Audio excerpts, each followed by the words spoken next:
नमस्कार। मुंबई से फिर एक बार आपके सामने मैं हूं रविंद्र जैन, देश और जनता के हित में सदैव तत्पर बात करने वाला।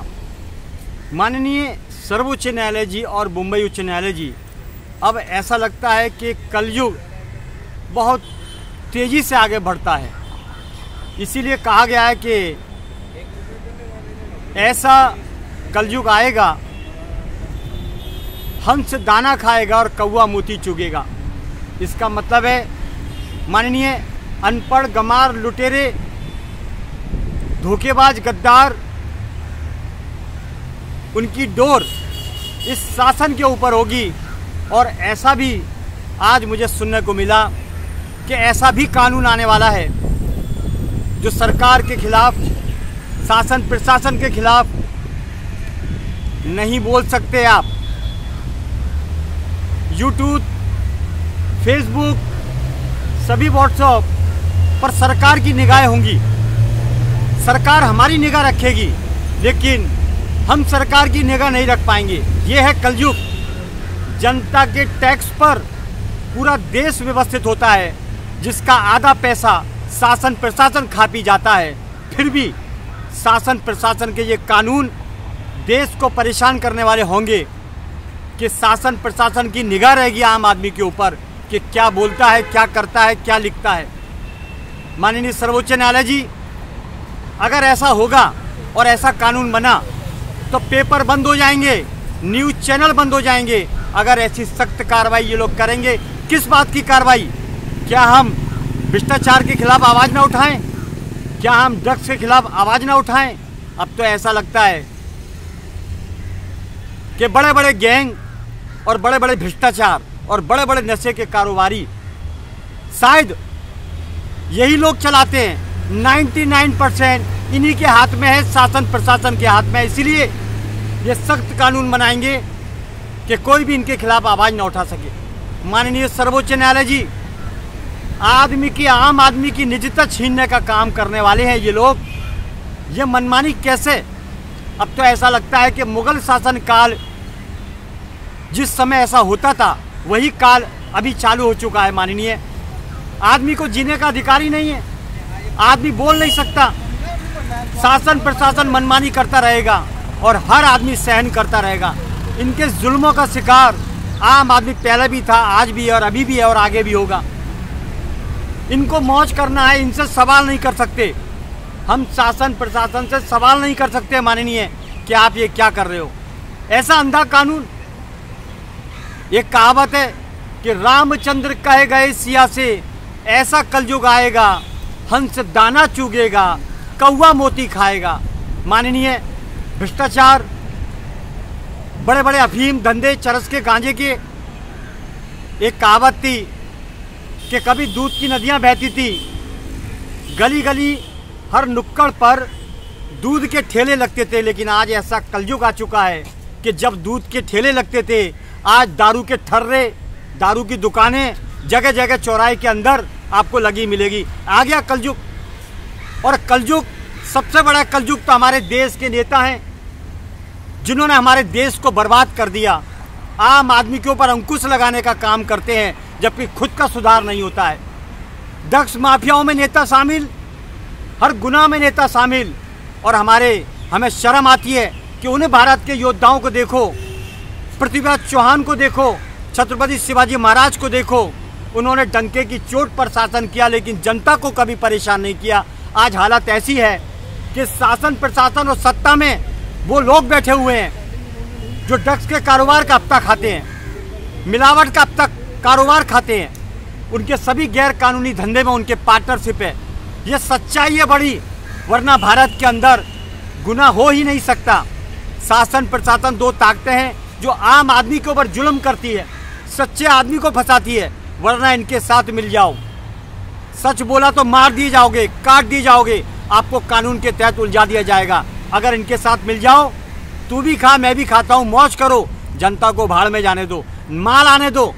माननीय, ये पाप, ये शासन प्रशासन में बैठे हुए लोग जो करना चाहते हैं, जो कर रहे हैं और जो करेंगे आगे बढ़ा, इनकी पीढ़ियां भुगतेगी। इनकी पीढ़ियां ऐसा भुगतेगी कि वो ये कहेंगे कि मेरे बाप ने कौन सा ऐसा खोटा कर्म किया जो मैं आज भोग रहा हूँ। ये कड़वा सच है माननीय, कलयुग है तो क्या हुआ, जैसा कर्म करेगा फल भी वैसा मिलेगा, नींब बोने वाले को आम कैसे मिलेगा। माननीय सर्वोच्च न्यायालय जी, आप पर भरोसा है और रहेगा। माननीय मुंबई उच्च न्यायालय जी, आप पर भरोसा है और रहेगा, लेकिन शासन प्रशासन में ज़्यादातर लोग कौवे टाइप के बैठे हुए हैं, गिद्ध टाइप के बैठे हुए हैं, जो जनता को नोचने का काम करते हैं, उनका खून पीने का काम करते हैं, उनकी सुविधाओं के नाम पर अलग अलग स्कीमें चलाते हैं। काहे के लिए चलाते हैं स्कीमें?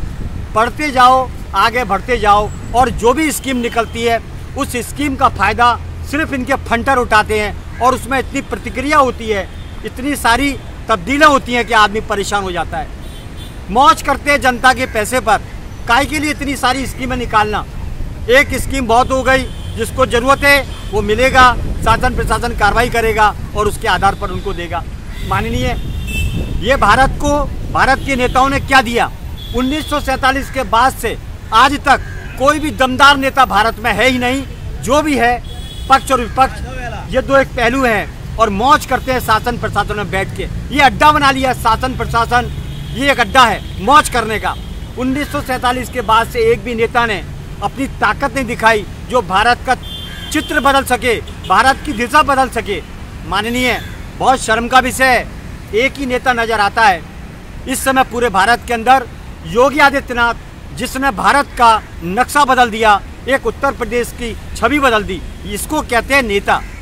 हम किसी की बुराई नहीं करेंगे और हम किसी की तारीफ नहीं करेंगे, लेकिन देश के पैसा, जनता के पैसे पर अगर आप अय्याशी करोगे तो आवाज़ तो उठेगी। अगर आप मुझे मारोगे तो 1000 और पैदा होंगे मेरे जैसे। याद रखिए, ये देश आपके बाप का नहीं है, आप दहेज में लेके नहीं आए हैं। आप सेवक हैं, जनता का काम करिए, देश को संभालिए, और इतना रुबाब मत करिए जनता के ऊपर। तरह तरह के कानून बना के जनता को आप उलझाएंगे, देखते हैं कब तक उलझाएंगे आप। आपकी ताकत देखते हैं, ये 130 करोड़ की जनता की आप ताकत देखिए।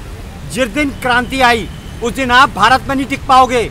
आप याद रखिए, कठोर कानून बनाने से पहले 100 बार सोचिए, ये कानून क्या आपके ऊपर लागू होगा, आपकी औलादों के ऊपर लागू होगा? शर्म करो। अरे कायरों, तुम शर्म करो। अगर हिम्मत है तो देश हित में काम करो, सत्यता से काम करो। माननीय सर्वोच्च न्यायालय जी, इन लोगों पर लगाम लगाइए, वरना ये लगाम अगर छूट गई तो देश की जनता को हैरान करके उसको निचोड़ देंगे। माननीय, आम की तरह निचोड़ देंगे। इसीलिए कहा जाता है भारत की जनता आम की तरह ये निचोड़ते हैं।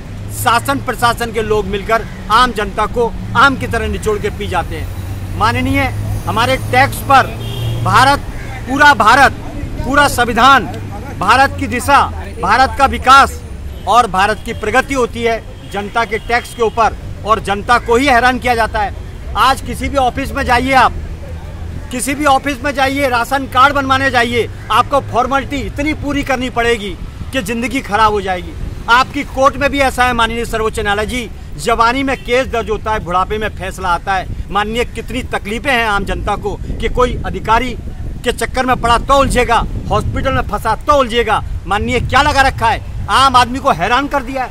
इतने डॉक्यूमेंट्स, इतने कागज, इतनी चीज़ें भरनी पड़ती है कि आदमी का दिमाग काम नहीं करता है। और किसी नेता का काम हो तो एक फ़ोन पे काम होता है, जैसे देश उनके बाप का है। ये देश खरीद लिया इन्होंने। माननीय, एक राष्ट्र एक कानून और एक व्यवस्था, ये नेताओं के ऊपर लागू करो, शासन प्रशासन के ऊपर लागू करो। ये मनमानी नहीं चलेगी, वरना क्रांति आएगी देश के अंदर। माननीय, हॉस्पिटल में जाओ, करोड़ों के बिल आते हैं, झूठा फंसा देते हैं, जैसा कोर्ट में उलझा देते हैं। कोर्ट में तारीखें दिलाता है वकील, पैसे खाते जाओ, तारीखें लेते जाओ। माननीय, डॉक्टर का भी यही हाल है।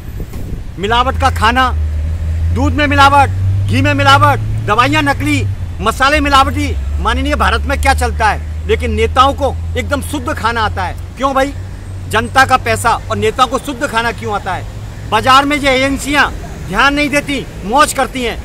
हर हफ्ताखोर को फांसी की सजा दी जाए, ऐसा सख्त कानून बनाया जाए, फिर वो शासन प्रशासन में नेता हो या शासन प्रशासन का अधिकारी हो या कर्मचारी हो, जनता के ऊपर अत्याचार बंद किए जाएं।